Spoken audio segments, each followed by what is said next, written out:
Good morning, everybody. It's time. MikesMMAPicks here, ready for action with your Fight Morning Quick Card Breakdown show brought to you by BetDSI, as well as MMA Oddsbreaker. We are here for UFC Vegas 34, where we have Jared Cannonier taking on Cannonier-Gastelum. Let's kick things off with the first fight of the evening at welterweight, where we have the return of Brahimaj-Palatnikov. Brahimaj coming in after having his ear torn off against Max Griffin, bringing his 8-3 record. We saw last time out, he did not stick to a grappling-based game plan, could not get the fight to the mat, and those who were on Brahimaj by submission had a rough night.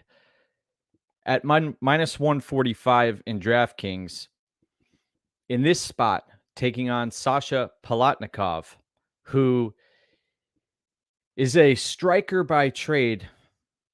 He has this gimmick where he fights out of Hong Kong, and he has a lot of support behind him out there. He's known as a survivor, somebody who's going to outlast his opponents, as we've seen in previous matchups. Palatnikov coming in at plus 115, a DraftKings price of 7,700.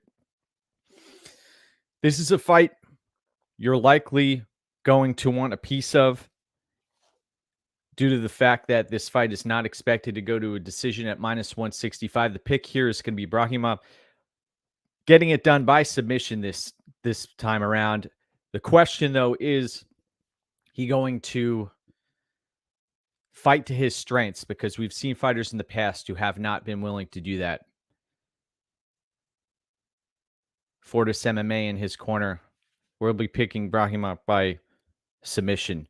Next up, we have the second fight of the night, where we have Roosevelt Roberts, who's also had a habit of not fighting to his strengths in the past, taking on Bahamondes. Bahamondes coming in with his 11-4 record. Surprisingly, he has more fights on his record than Roosevelt Roberts. Bahamondes only 23 years old, plus 120 underdog. Bahamondes also with a kickboxing background prior to entering mixed martial arts, 7,800.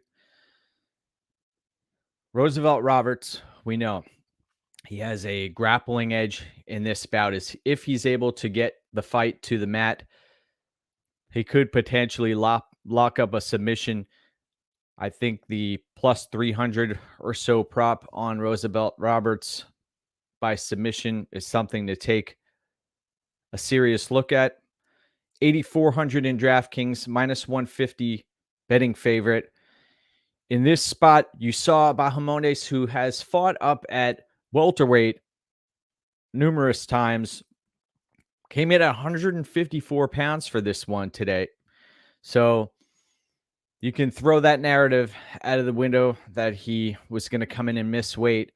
In this specific spot, you watch the weigh-ins, both of these fighters evenly sized as far as reach goes and height. In my opinion, Roosevelt Roberts, despite displaying some bonehead decision-making in fight, should be the favorite. And that grappling edge, coupled with him making this a competitive fight on the feet, lends itself to me picking him for a win and getting it done inside the distance. In fact, if you look at the inside the distance props here, this fight is expected to go to a decision, which is a little shocking. I think Bahamondes, his defensive deficiencies on the feet, granted he's a decent striker, but he is willing to take 2 to give 4. So Roosevelt Roberts is the heavier striker here, and I'll be also picking him to win, and I think he's going to get it done inside the distance. Next up, where we have William Knight taking on Fabio Cherant. the Water Buffalo, at light heavyweight. Now, William Knight, 9-2 record. We saw he had a big hole in his game. Da Un Jung was able to take him down, hold him there, and basically have his way. Fabio Cherant, I don't think he has the takedown game to put Knight on his back with regularity as Jung did. Knight is a very sturdy fighter. When he's on the feet, he is tough to take down, has a very strong base. -175. This is somebody who opened up as an over -300 favorite here.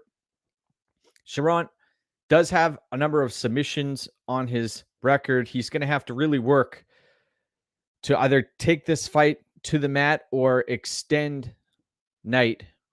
And that is a possibility. That is a possibility. I see that the line has closed significantly here. I'll be picking Knight to win, though there isn't much conviction in that pick. Knight, we know that he throws for power. He does not throw for volume. And Cherant, the younger fighter, if he has the ability to extend this fight, that's where he could put Knight in trouble. Give me William Knight in that spot.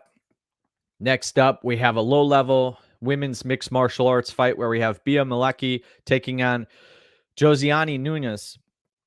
Josiane-Nunes coming in at +125 here. I'm getting agitated just thinking about this matchup because you watch the Nunes fight and you go back and watch the tape. I recommend folks watch the fight against Barbosa. It's on YouTube. She gets taken down, controlled the majority of the first round, then comes out and Barbosa turns her back against the fence, starts eating strikes from Nunes, and it's a TKO victory for Nunes. But that fight does not tell the whole story here.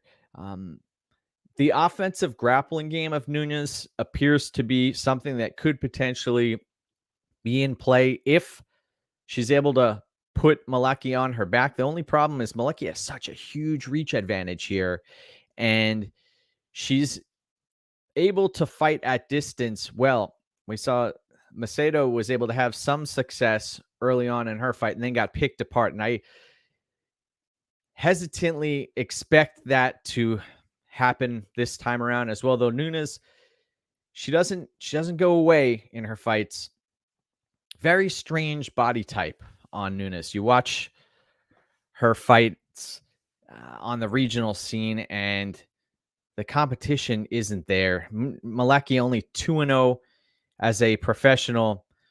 Her striking game's there, but the grappling may not be. And I'll be picking Malecki in this spot, but this is one of those low-level women's mixed martial arts fights that I will be avoiding in most formats.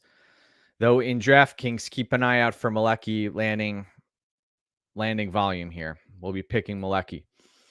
Next up, where we have a matchup between Brian Kelleher and Domingo Pilarte. Pilarte coming in as a +145 underdog and a DraftKings price of 7,200, has taken some time off after getting blasted by Journey Newsom, and that was a no contest on his record. But when we go back and watch the tape, there are deficiencies in Domingo Pilarte's striking defense, and Brian Kelleher has what it takes to put Pilarte in big trouble, both on the feet and the mat. Problem is, he's going to have to get through a 10-inch reach advantage on the part of Pilarte. Pilarte is a Daniel Pineda-trained fighter. Pineda is going to be in his corner. Both of these guys fight in a similar fashion in that they'll throw caution to the wind. They'll go for broke. They'll come out offensively, ready to rumble. But Pilarte if he isn't able to land his strikes, he will shell up. He will get cut up. The Molares fight, we've seen other fights where he's wilted. And Kelleher, on the other hand, he isn't a lock in this specific spot. You look at his previous matchups. This is a guy who's been submitted 6 times in his career. And Pilarte, if he's able to find the back of Kelleher, that may be a tall ask, because Kelleher has fought the much stiffer competition here. If Pilarte is able to somehow get a body lock and get some control time, Kelleher could potentially be in trouble. He's a much smaller fighter in this spot. Pilarte, though, when he came to the weigh-ins, he was the last fighter to the scale. He was breathing heavily, and you could tell this is a massive guy for 135 pounds. I think Kelleher is going to have some success here on the feet. He has the much more diverse striking attack. He also has that squeeze in the guillotine that we're well aware of. I'll be picking Kelleher in this spot. I think this fight is not going to go the distance. Take a look at that number. And if you're playing Kelleher, look at inside the distance. Though I'm not totally counting Pilarte out here. This is a guy with a legitimate ground game who is going to have length, who's going up against a fighter who's been submitted 6 times so far in his professional mixed martial arts career. Though I'll be picking Kelleher to win inside the distance. I think that the striking is going to be there's going to be a big disparity in. Well, you look at Pilarte, he's a nail. Sorry, he's a hammer, but not the nail. He has a tough time being the nail, and he will shell up. And the Morales fight, you watch that fight, that was something that really stuck out to me. So give me Kelleher to win. Let's see. We've got a few comments here. Mr. Bahamondes, good morning. Daniel, yes, let's get what's ours, my friends. Kelleher wins when he's supposed to win, to his credit. Yes, all right. Well, you go back and you watch his fights against Marlon Chito Vera, and there have been others where he hasn't come out and performed, but in this spot, I think he will. We've got Luis Saldana taking on Austin-Lingo up next. Luis Saldana coming in with his 15-6 record out of Fight Ready, minus 125 betting favorite, and a DraftKings price of 8,300. Austin-Lingo, Fortis MMA fighter. You'll notice up and down this card, we have a number of cases where we've got Fortis MMA and Fight Ready. Seems like they brought the stable of fighters in for this specific UFC Vegas 34 card. Austin-Lingo still trying to get that Yusuf Salal loss out of his mouth. I know that the win over Jacob Kilburn occurred, but that loss to Zalal still resonates with me. Minus 105 at the betting window and a DraftKings price of 7,900 for Austin-Lingo. Saldana, I have concerns watching his fight last time out against Jordan Griffin. The way his game fell apart about a round and a half into the fight. You could see Fight Ready had him trained up, and then the holes that he's had in his game start to rear their ugly heads. And in this spot, Austin-Lingo, still young fighter, working through a loss and getting blown out of the water. I believe it was in Texas, too, on home turf. In this spot, I think Austin-Lingo's power is going to carry the longer this fight goes and put Saldana in trouble. I'll be picking Austin-Lingo here. And you look at this fight's expected to go to a decision at -125, but I think it's worth taking a look, possibly placing a sprinkle on Austin-Lingo to win inside the distance. Take a peek at that one. Next up, we've got Alejandro Pantoja taking on Brandon Royval at 125 pounds. This is going to be fireworks in the making, where we have a Brandon Royval who's coming back from a dislocated shoulder back in November. First time back, 8 months removed from that dislocation and subsequent shoulder surgery, taking on a Pantoja who's coming off of a win over Manel Kape. And Pantoja, both of these guys, black belts. Pantoja fighting out of ATT. Brandon Royval, you watch his fights, he's got a 12-5 record, but that is deceiving. This is a fighter who throws caution to the wind. This is a fighter who fights free inside of the octagon, and there's something dangerous about a fighter who isn't afraid of the consequences. A DraftKings price of $8,900 for Pantoja, and a betting line right now at -170. You watched Pantoja fight, and he's capable of sticking to a disciplined game plan, but he also can get caught up in firefights. We've seen him against Figueiredo. We've seen him beat Brandon Moreno on 2 separate occasions. We've seen him against Matt Schnell. Got involved in a firefight there and ended up coming out on the right end of the fight.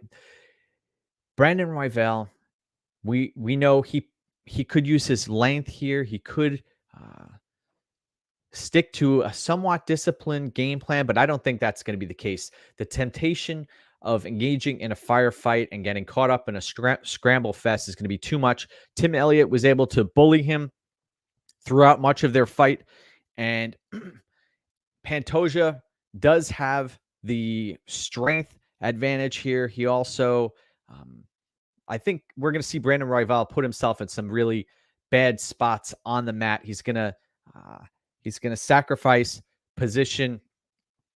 submission for position here, and that is going to put Pantoja in an advantageous spot where I think Pantoja is going to get this done inside the distance. He'll be my pick. Let's see. We've got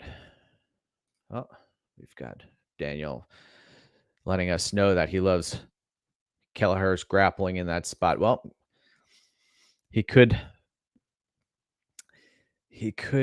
cause Pilarte some problems, especially if the fight gets extended. Let's continue up and down this card. If anybody wants to enter the chat, continue on. We'll be here breaking down this fight. It's Fight Morning Quick Card Breakdown showtime. And we've got Vince Pichel, who now is 38 years of age, coming in with his 13-2 record. This is someone who's preserved their fight career. He's really been a fighter who you can trust coming out there. You know what you're going to get. You're going to get a grinder, somebody who is going to fight hard for your money. And he's taking on an Austin Hubbard, I love his nickname, Thud.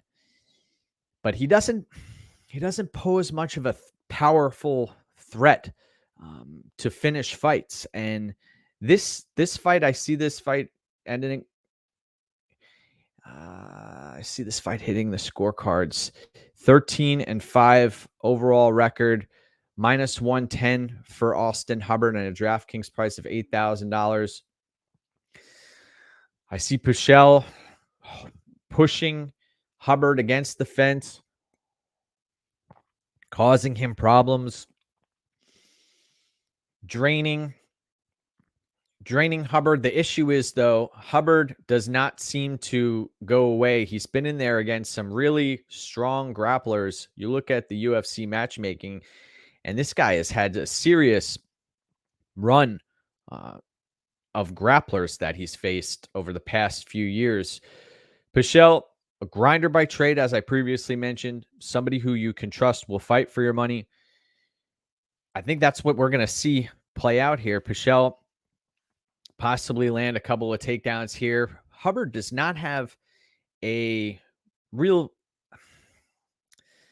how do I want to put this? There's no urgency in his get-up game. And that could be a problem here. He doesn't seem to, he's good at hand fighting, but the actual act of getting back to the feet, the process isn't necessarily there. And if Pichel puts Hubbard on his back, he could get stuck there for an extended period of time. There is a possibility that Hubbard gets Pichel extended and then starts to pick Pichel apart on the feet the longer this fight goes, but I'll be picking Pichel in this spot. Closely lined fight. I like Pichel in that spot. Next up, where we have Trevin Jones taking on Said Yokub Kakhramonov. Kakhramonov fought in the PFL against Umar Nurmagomedov, has fought some legitimate competition throughout his career. Granted, he came off of a CFFC fight and is now getting the step up on short notice against Trevin Jones. This is a guy who we have faded in the past against Mario Batista. That came back to haunt us. The Valiev fight you watch, and Trevin Jones can get picked apart on the feet, but he does have fight-ending power. And Kakhramonov in this spot, I believe, is a live underdog here. Missed weight. He should come out here and go for broke, looking to match Trevin Jones early. Trevin Jones, if you can't get him out of there, he's lost a few split decisions. We know Jones also has a grappling prowess that he doesn't typically use in fights. He has a black belt here. Said Yokub, I'll be picking him in this spot. I think that Jones's stand-up game, there are some holes, not only defensively but offensively. If he's not able to knock out Kakhramonov, then he's in this fight. And I think that you watched the way this line opened, and a lot of folks saw the same thing I did. The only drawback here is that Kakhramonov missed weight and is coming in on short notice. And that is a big red flag here. So that lends myself to believe that we've got a situation where he may not have the gas to go 15 minutes. But he did take the fight, and I'm expecting this fight to end inside the distance one way or the other. Kakhramonov, he has more than a right hand. Go back and watch the tape. There is a process here, and I believe he is the better striker in this matchup. So I'll be picking him to win. Next up, where we have a sloppy, low-level heavyweight matchup between Chase Sherman and Parker Porter. Parker Porter getting up there, 36 years of age, coming in as a plus 160 underdog. And then you have Chase Sherman, who is the largest betting favorite on this entire card, believe it or not. Chase Sherman with his 15-7 record, coming off of a fight where he tried to blast Andrei Arlovsky out of there, could not do it. 9,200 in DraftKings. Parker Porter coming off of a win over Josh Parisian where he surprised a lot of folks, came out with a disciplined game plan, was able to eat strikes and put on a pace for 15 minutes, which really surprised me. You look at Parker Porter's legs, this guy he is the definition of thick and massive heavyweight, came in at 263, only 6 feet tall. So Chase Sherman's going to have a size a reach advantage as well as the height advantage here. I do not trust Chase Sherman as a heavy favorite. I've never trusted Chase Sherman. And in this spot, Parker Porter, he got blown out of the water by Daukaus. But here in this spot, I think he has what it takes to cause Chase Sherman problems. And it doesn't take much to cause Chase Sherman problems. It really doesn't. Especially in a smaller octagon. And you're talking heavyweights here. So I'll be picking Parker Porter. And I do not trust Chase Sherman. He could be fighting at a Stanford MMA and come in here with a great game plan. But for him to execute, you cannot trust that.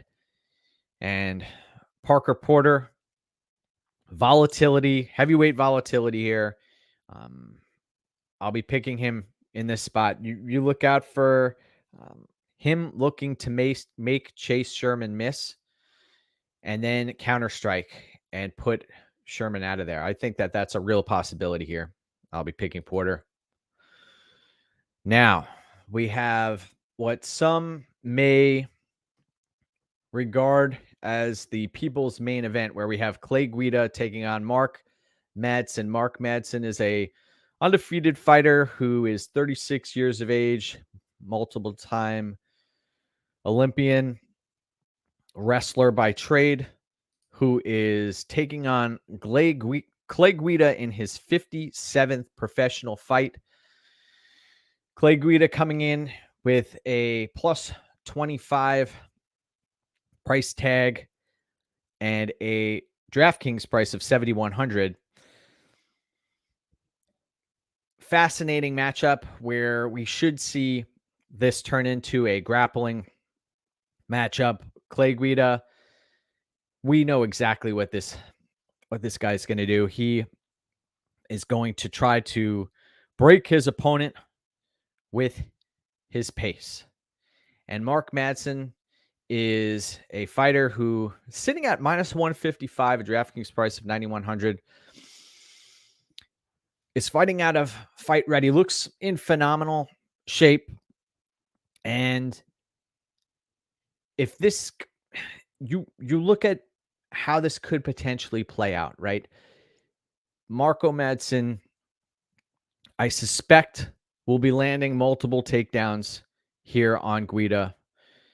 And the question is, what is he going to do with them, right? Because we know that Guida loves to scramble, loves to work his way back to the feet, lets that hair fly, and then disengages, charges in, and will not give up. He will not go away. Even after he's submitted or knocked out, he pops back to his feet. Marco Madsen, it's just a matter of, does he have the gas to fight for a hard 15 minutes? And another thing to take into consideration is that Clay Guida has susceptibility in many of his fights. You can watch the tape. It's as clear as day. He will put himself in situations where he could potentially get caught in a guillotine. And I think that's a real possibility here. I think folks may be asking for trouble if they're going out of their way to play Clay Guida in this spot. I understand you want to fade somebody who could potentially think that they are better than they actually are with their undefeated record. They're unblemished. They haven't been tested in deep water. But I have a hunch that the Fight Ready crew have prepared Marco Madsen for what Clay Guida brings to the table. They have a track record of putting together some great game plans. And you watch even the Saldana fight previously, he put a game plan together for a few minutes, and then granted it fell off in his last fight against Griffin. But here, Marco Madsen, I trust that his fight IQ will help him here. And he just can't make any big mistakes, and he cannot get paralyzed in the fight. And we've seen fighters against Clay Guida slow down for a split second, and that is the big mistake that fighters make, and they let Clay Guida make, he gets up on a transition, he moves to side control. You just watch out for Guida in this spot, but I'll be picking Marco Madsen here, and I don't necessarily agree with the love for Guida. Main event of the evening, where we have Jared Cannonier taking on Kelleher-Gastelum. Kelleher-Gastelum, the younger fighter who's coming in with a 17-7 record. He's lost 4 of his last 5 fights, which is not a good look. But then you look at the competition he's faced. Both of these fighters are coming off of losses to Robert Whittaker. Robert Whittaker injured both Cannonier and Gastelum in their fights. Cannonier looked great on the scales, and somehow, some way, you have Kelleher-Gastelum again miss weight here. Cannonier 13-5 record, also an older fighter in this spot, expected to go 5 rounds here. You look at the fight doesn't go the distance, is sitting at -120. Cannonier is a -140 betting favorite. Gastelum sitting at +110. This is a fascinating matchup. I could see this fight, really, I could see it playing out a few different ways. You have Cannonier, who is tough as nails. I respect his authenticity and what he says is what he does, right? This is somebody who bends but does not break typically in fights. You look at the willpower that it takes to make 185 pounds. This is some guy who has fought at heavyweight before. And now Gastelum, who's really a bloated up welterweight, who has Master Rafael Cordero in his corner. And Gastelum has some pop on his punches. I think we're going to see Cannonier coming in, having some success early, having his takedown defense stand up to the test of Gastelum. The longer this fight goes, though, I think that Gastelum is going to become live. And I would not rule out of the equation a 4th or 5th round finish for Gastelum. It wouldn't surprise me to see Gastelum get mentally defeated at some point in this fight. So I think we are seeing a somewhat accurate line. All of the evidence that we've seen in previous matchups points to the fact that Gastelum has been reeling in fights. Gastelum actually showed up against Whittaker and fought his ass off, but it was not enough. You could see that both Cannonier and Gastelum are levels away from Robert Whittaker. And by the way, Whittaker should be getting that fight against the champ Adesanya. It's a shame that this is being dragged out. But in this spot, I have to slightly lean with Gastelum at this price tag. I understand conventional wisdom would lend itself to state that Jared Cannonier would be the rightful favorite in this spot, but Cannonier is pushing an age here that at 37 years old, expecting him to go 5 hard rounds against a Gastelum who has more fights under his belt, who has a great corner, who's going to be Cannonier is going to have a significant reach advantage here, and also, I believe, a size advantage, especially after they weighed in. Gastelum somehow missed weight here. I can't answer for Gastelum and why he's not able to get it done on the scales. It really is shocking to me. But I'll be picking Gastelum here. In DraftKings, you may want to